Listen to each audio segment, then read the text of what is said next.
My dear friends, my brothers and sisters, what was your favorite Christmas gift that you got this year? Who wants to tell me their favorite gift?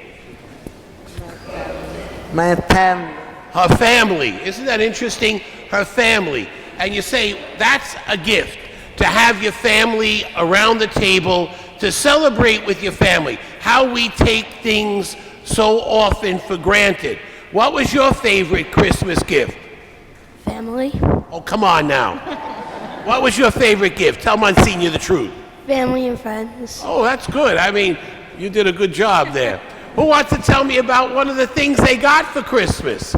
What was your favorite gift? I got a big gift certificate from Best Buy. All right, and what, did you use it yet? I'm going to get a DVD for Superman.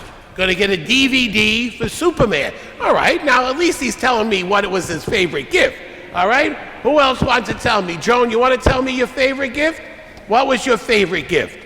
Being a catechist over 25 years, my son gave me a doll of Jesus with a book that I could read my little children to. Oh, nice. Oh, very nice. Her son, you know, those gifts are thought out. She gave a doll of Jesus and the book about Jesus so that she can continue to teach her children in religion. That's great. Did you see the priest? I don't know where I think in California. The priest got a hoverboard. Did you see that story? It was on YouTube. Did you see that on YouTube? And he used it in his homily. I think I want one of those. You say up, did you see he went up the aisle, down the aisle, around? I get tired now, I get tired. And I tell you though, if I had a hoverboard, either would go on fire, or it would probably knock me on my head. I'd probably have to have my head fixed. But you know, did you see it? But he got in trouble, he got jammed up. The priest got jammed up, he got suspended by his bishop for using a hoverboard during his homily. I thought it was a pretty neat idea, but I guess, you know, bishops don't always agree with me. You know what my favorite gift was? Look, right here, I got them right on. I got crazy socks. I got crazy socks.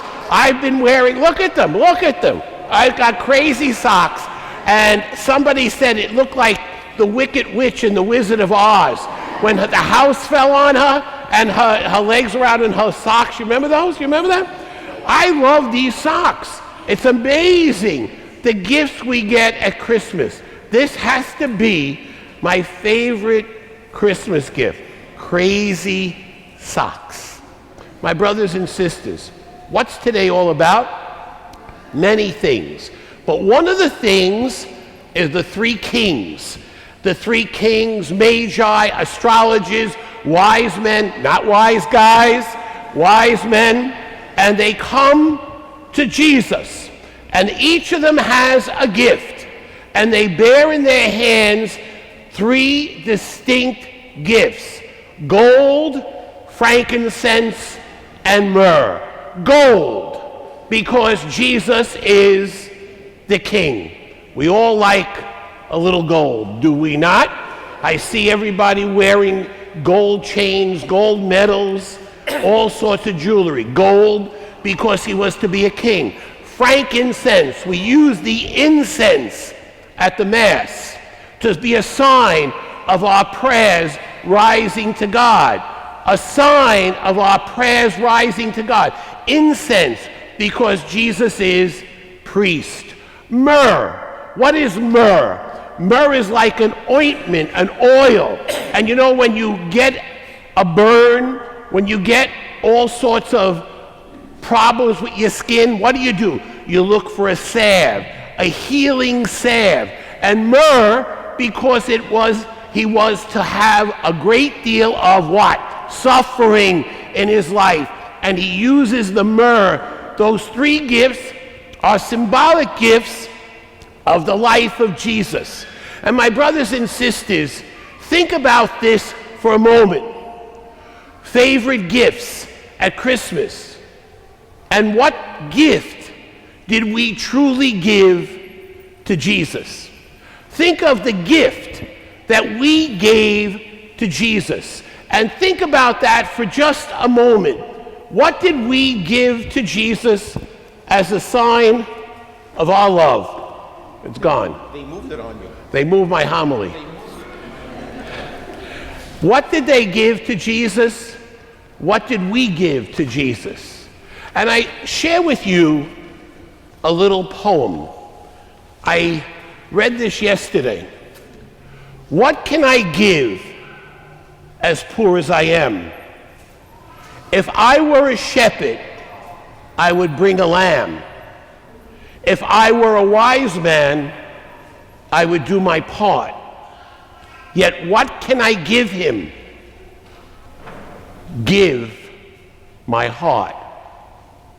My brothers and sisters, we have an expression. I love you with all my heart. I love you. How many spouses have said that? I love you with all my heart.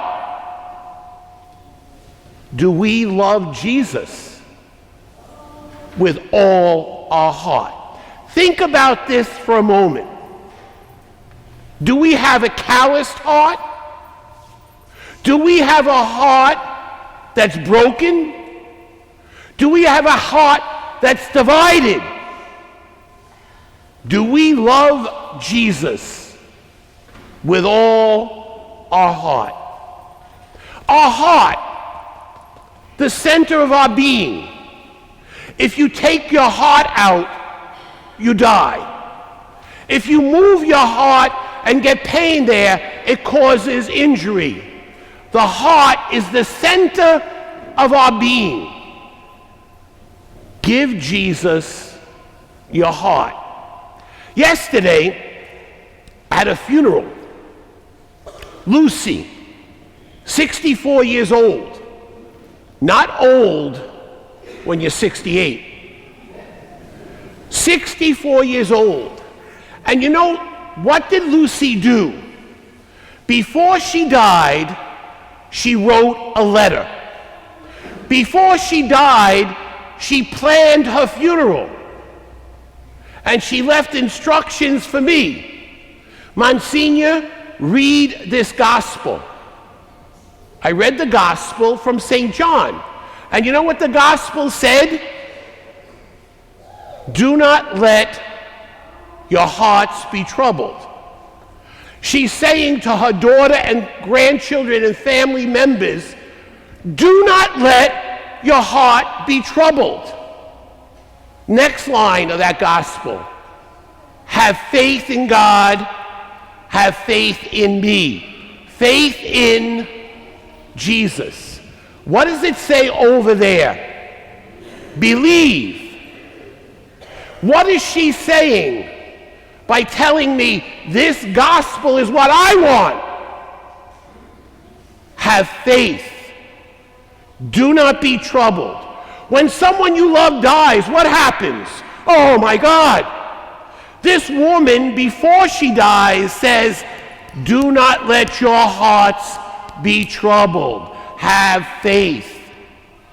And then she takes each one of her 3 grandchildren and she gives them not a piece of jewelry to remember Grandma, not a brooch that she wore when she was young. She gives them words of advice. And you know what the first word she said? When you get up in the morning, this is what was read here in church. When you get up in the morning, first thing you say is Jesus. She said, say Jesus.